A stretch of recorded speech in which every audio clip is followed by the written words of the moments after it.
All right, one team that has made so much headlines over the last couple of days has been the Pittsburgh Penguins. This team is not good. Just being simply put, they are not good. They are not built to make the playoffs. I don't care what anyone says. Sure, they may have Sidney Crosby. Sure, they may have Malkin, Letang, guys from that old core that won 3 Stanley Cups in 10 years. But I think this is it. It's over, essentially. It has come out that Kyle Dubas is making everybody except for Sidney Crosby available for trade. Now, we're going to look at everyone on this team. We're going to dissect this team entirely, look at restricted, unrestricted free agents for this year, next year, the following year, and beyond. And we're also going to talk about whether or not I think this team can turn this around and what assets they can really get back for those guys, to be honest. Because they are in a load of crap. Simply being put, they are in a load of crap right now. So, put it in perspective, they are 6-9-3 for 15 points.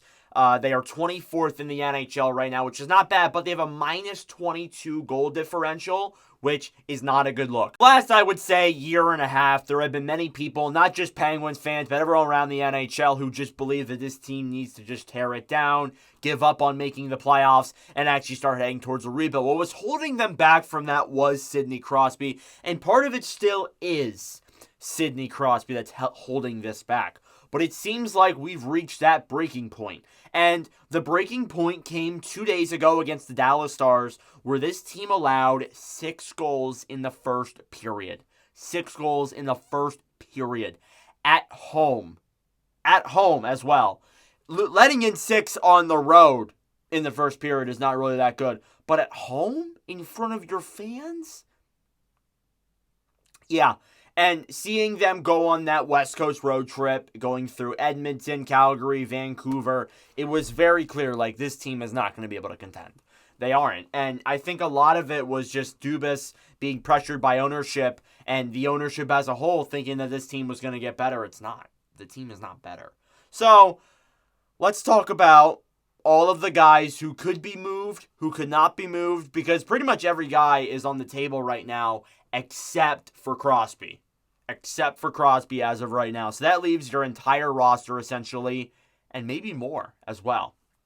So, first off, let's look at 2025. Guys who are expiring at the end of this season are on like 1-year contracts. How easy is it to move them? What could you necessarily get back? Let's take a look at that now. So starting off with the 2025 class, Anthony Beauvillier leads the team in forwards. Has 5 goals, 1 assist, 6 points. You can maybe get something for him, maybe like a Lars Eller type situation. Because again, Lars Eller was the first guy to go down on Tuesday when he was traded. And I think that maybe Beauvillier could be next. Drew O'Connor, 3 goals, 1 assist, 4 points. So, not terrible. Cody Glass, 4 assists. Was acquired mid-offseason last year. Jesse Puljujarvi, 1 goal, 5 assists, 6 points. Looks like a stud in Pittsburgh. But I don't think he could really transition anywhere else, to be honest, unless if it's like a 13th forward or an AHL player role. Marcus Pettersson might be the best player on this list that could be traded. He has very good underlying defensive metrics. He has 8 points, 1 goal, 7 assists, and I think that he's probably the most likely of this 6 to be traded. Probably the most likely of this 6. And then Matt Grzelcyk was another guy that I would include in there, who he has 7 assists through the start of this year, but he has reportedly struggled on that first pairing. And that is something that he's not used to. You're putting somebody who is not a first pairing defenseman. In Boston, he was, I think, at best second pairing. He wasn't a top pairing defenseman at the time. So making him go out there and play 20 minutes a night when he's not used to that, of course it's not going to work for him. Of course. So, again, this is just all in all, like, it's bad. It's simply bad. There's only maybe 2 or 3 players on this team, maybe 4, that I would say you could get a pretty good haul for. A decent haul for. Not even really a pretty good haul. A pretty good haul, I would say, is like the Yaroslav Askarov return. A first, a solid prospect. But even then, Kyle Dubas proved that he might not even be able to do that either because he didn't even get a first for Gensel. I know it was a conditional second, but still, like, just looking at the guys that they have coming off the books this year, you're going to get a good return for Pettersson. You're going to get maybe a second-round pick, maybe a first if you're lucky because of how dried up the market is. But overall, like, they are just screwed. And I'm going to be saying this throughout this entire video. Like, they are in a load of crap right now. They are in a horrible spot. And a lot of this is because they went through a dynasty. They won 2 cups in a row. They won a cup back in 2009. They contended for so long. Made the playoffs, how many years in a row? Until, 2023? That's the repercussions of that. This is the ending point. This is where we see this all come crumbling down. And we've actually seen it crumble down the last couple of seasons, even before they started missing the playoffs in the series against the Islanders, the Rangers, the Capitals. That was the real downfall. This is where it gets really bad. Because I don't think this team is going to get better no matter what they get.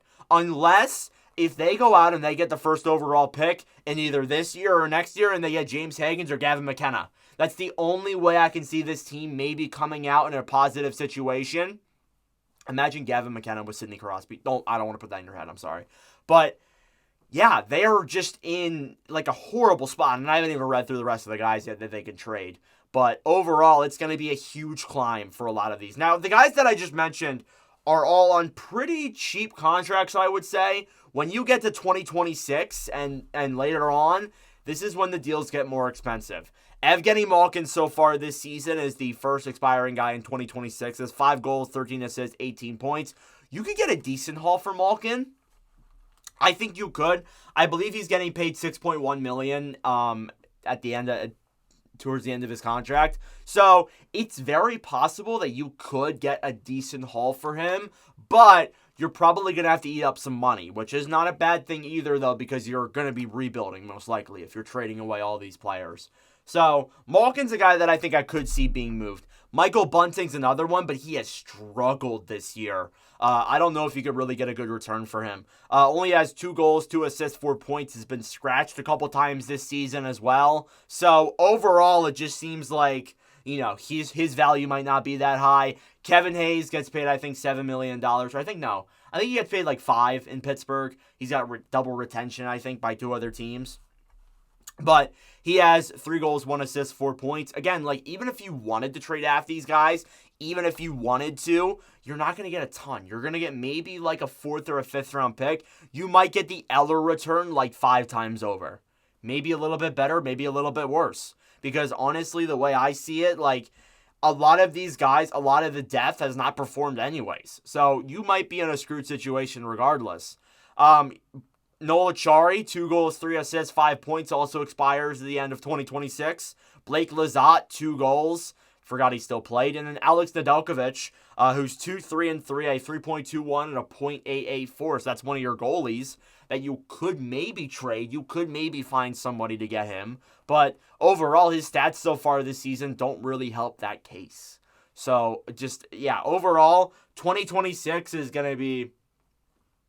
not the strongest class outside of Malkin right now, honestly. And again, if they make everyone available for trade, you gotta look at everyone right now. And a lot of them are not performing. Now, 2027 only has one name. As of right now, I believe he only has one name, unless if I looked at it wrong. It's Erik Karlsson, who has 2 goals, 8 assists, 10 points.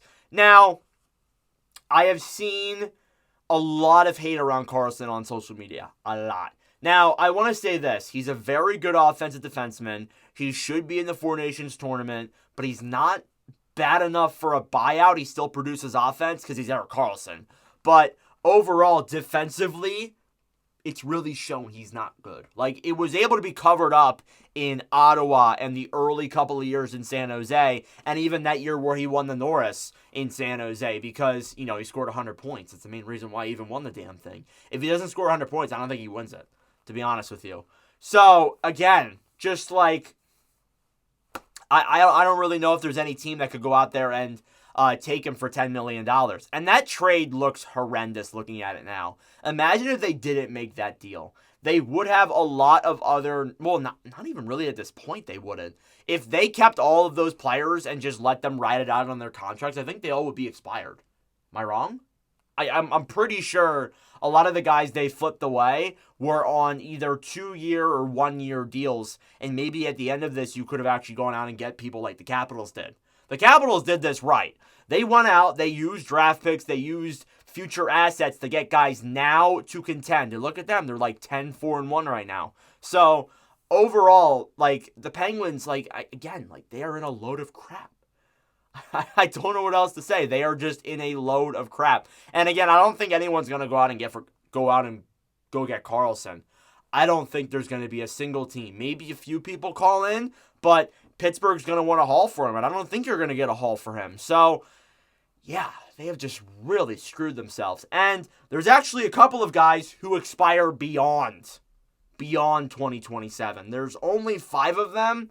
Not a long list. I think Crosby's 2027 too, though. But regardless, there's 5 guys who expire beyond that. 4 of them in 2028, 1 of them in 2029. So starting off with Brian Rust, 4 goals, 2 assists, 6 points.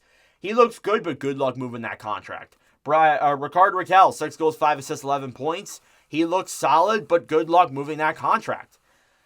Chris Letang, 2 goals, 4 assists, 6 points. He's there to stay. He ain't leaving. He's there to stay. I think that, you can say that everyone's available for trade but Crosby, but I think realistically, Malkin, Letang, and Crosby are not going anywhere. I would even throw Carlson into that mix too. Everyone else, probably a fair game, but those guys aren't going anywhere. I can say that with affirmation. Whatever that word means. Ryan Graves, 0s across the board until 2029. Has no points this season. No goals, no assists. I think it's like a -7 or something like that. Has a bunch of penalty minutes. Just almost 0s across the board in his overall metrics. So, good luck moving him too. And then Tristan Jarry, who does not look like he looks that good this year. 1-1, 5.47, and a .836. He expires in 2028. So I just spent the last, I would say, 13, 14 minutes, I don't know how long this recording is, of me just saying that this team is in a load of crap. I gotta be honest with you guys. Like, unless if they can pull off a miracle, unless if I'm wrong, unless if they go out and get the first overall pick, this team is just downright in a horrible spot. And I don't think, they're probably going to finish around 24 too. They're going to finish around there, unless if things get really bad again. And again, we're in November. It's so close between a lot of these teams still. I think the last place team has a 3-point gap, and then they're at the wild cards in the East right now. But overall, that's bad for Pittsburgh too, because you're probably going to finish with a 10th overall pick or an 11th overall pick, which is still a good player, but this draft has already been profiled to be pretty weak. So, just overall, and again, if you can move some of these guys, maybe you can get a return, but I doubt it. Nobody's really performing at a high enough level where you're going to get a haul for them. They're in just such a bad spot. They are. And I know I can't really talk a lot because I am a Flyers fan, for those of you who do not watch my videos and you're a new subscriber. But this team is just seemingly in a load of crap right now. And I know I've said that a lot, but it's the truth.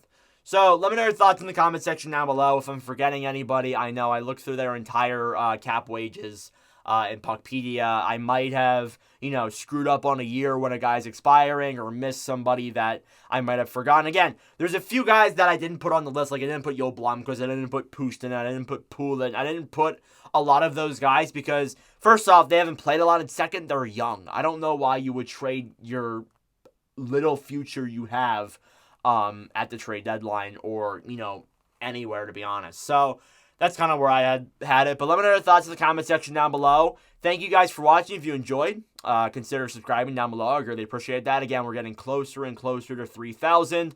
Comment down below what you guys think about the Penguins. Who's most likely to get traded? I don't know. This team is in a really interesting spot. But anyways, Thanks for watching, and I'll see you guys in the next video.